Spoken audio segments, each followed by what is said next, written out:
Rufus Parnell Jones, we know him as Parnelli Jones, from Torrance, California, wins the 500. certainly deserves a place on the Mount Rushmore of auto racing. Parnelli Jones jumps into the lead. To me, Parnelli is a pioneer. And it didn't matter whether he was in a stock car, midget, off-road, he was a winner. But never quit racing yet.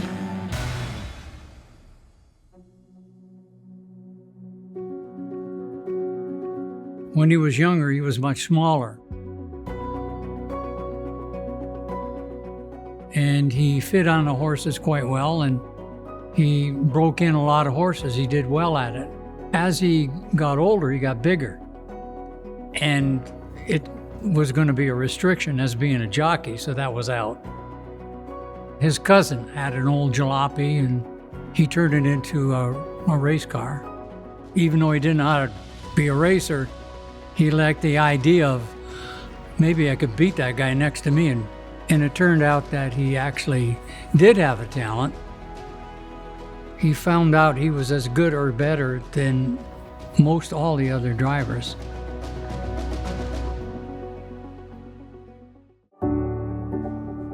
The amazing thing about Parnelli Jones at the Indianapolis 500 is that he literally hit the ground running. His first race in 1961, he qualified fifth, but he was literally the guy to beat in that race. His second year, he broke the 150 mile per hour barrier. He's the Indianapolis hero of the day and the man to beat. His third year, he won the pole position again in his same roadster that he had raced the first 2 years. It was a Watson Roadster named Old Calhoun, and that car was unbeatable. This sight has no equal in sport for drama and suspense. Parnelli Jones and Hurtubise neck and neck in that stretch. Parnelli does lead across that line by inches. When Parnelli won that race, it was big news and it lasted. Well, that was a big thrill. That's one of my biggest thrills of all my racing career. I mean, to win the 500, I mean, the history behind it. Old Calhoun, as they call it, it's really an iconic race car. The Watson Roadsters have gone down in history as being one of the most beloved platforms for IndyCar racing of all time. Of course, the original car sits today at the Indianapolis Motor Speedway Museum, where it will always be.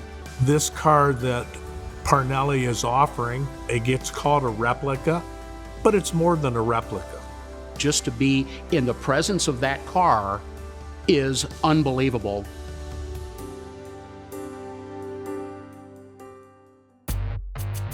Parnelli's off-road career is significant because here's a guy who retired from IndyCar racing, and now he decides on a dare to go off-road racing. And Big Ole was his brainchild. You had to have a top on the car. So I figured if you got to have a top, why not make a wing foil? I also had a lever inside, adjusted so when it came over a ride, it would land halfway decent. The result was the most famous Ford Bronco ever produced that won at Baja 2 years in a row, and then won the Baja 500 and also won the Mint 400 in Nevada. Very seldom do you get an item that I call a pinnacle item. So here we have the opportunity to offer this treasure that Parnelli has kept all these years, and it's truly the #1 Bronco in the world. It's always going to be iconic in the essence of its niche in history and its niche in racing.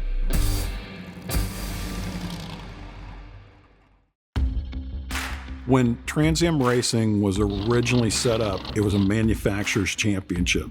Ford was getting beat up pretty good by GM and Chevrolet, and they needed a big name to push it across the finish line. Some of the top names in the racing world are here to put their reputations on the line. Parnelli Jones and George Follmer, tough, experienced Mustang pilots. Parnelli drove the wheels off the car.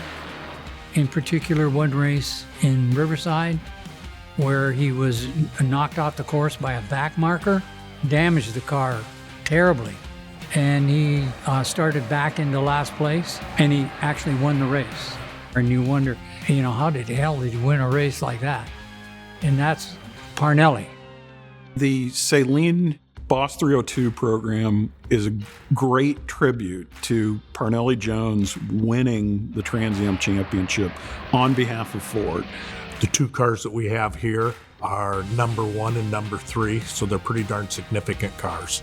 It would have been easy for the collaboration to produce a replica of the 1970 season championship winning car, but they took it a lot further than that. Platform was a 2007 Ford Mustang GT, 300 horsepower out of the 4.6 liter V8. They pumped that engine up to 400 horsepower. They stroked it to 302 cubic inches. A lot of other updates as well. They updated the brakes and the suspension and the interior and the cosmetics of the car, essentially doubling about the $30,000 price of a well-equipped Mustang GT to about $60,000 for these special edition cars. He was a driver, he was an icon, he was a celebrity, he was a star. But the part of his legacy that's not understood was he was a team player.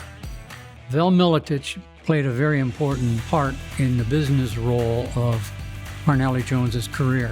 Because Parnelli had such a solid relationship with Firestone Corporate, they wanted to expand their racing operations, which led Firestone wanting to sponsor our race team. The Formula One venture of Parnelli Jones was really significant because here was a team that was involved in all kinds of disciplines already, and now they were going to go conquer the world stage. They actually had some podium finishes, some top 5 finishes. The car was, in fact, competitive with Mario Andretti behind the wheel. Any collector that's wanting an important and almost unavailable part of motorsports history, the opportunity exists to own a car, an American car that has a world-reaching personality. Formula One cars, vintage cars, always very expensive, very desirable, but this particular car, I think, is going to be a notch above a lot of the cars from that era because of the Parnelli Jones connection. So 1994 was an important year for Ford and Parnelli Jones. It was 30 years since the original Mustang had paced the field at Indianapolis. It was a pretty important time for Ford Motor Company. Mustang had went through a time where it had lost its pizzazz of being a high-performance car, and it was Ford Motor Company getting their star back on track, which it's very much on track today. They pulled out all the stops. They took their very popular Mustang convertible. They bumped the horsepower up to 240 thanks to the folks at the SVT team. They were all manual transmissions. 1,000 of them were built. They were all painted in Rio red. They were instant collectibles. And the fact that this one is actually owned by Parnelli Jones, the guy that actually drove one of the real pace cars at the race, just adds so much to the desirability of this particular example. What we're offering here at Mecum is, of course, Big Ole and a few of Parnelli's cars. But when you walk into his office, the walls are lined with memorabilia, and all those pieces were gifts. The biggest thing that bidders have here is when you have something that you hang on your wall or you have a car in your garage, you bought it directly from Parnelli Jones. To me, that's big.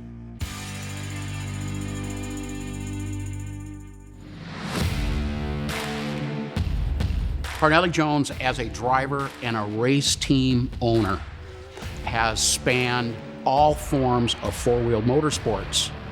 It's really an incredible record if you look at the 1960s and 1970s between his driving career and his team ownership. It'll never be replicated again. Always wanted to be successful, but because I had some talent in racing, I was able to climb the ladder, so to speak.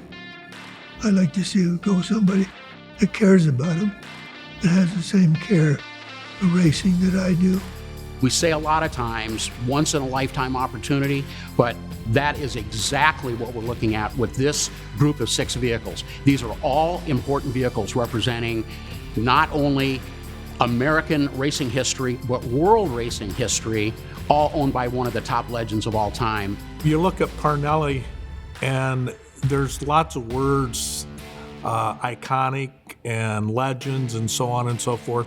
And you get to a pretty simple word. He's a pioneer.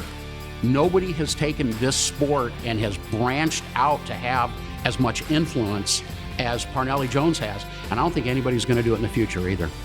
Motorsports Hall of Fame writer Robin Miller has said that Parnelli Jones belongs on the Mount Rushmore of American racing alongside A.J. Foyt, Mario Andretti, and Dan Gurney. I think that's the biggest testament that you could make to this man's career.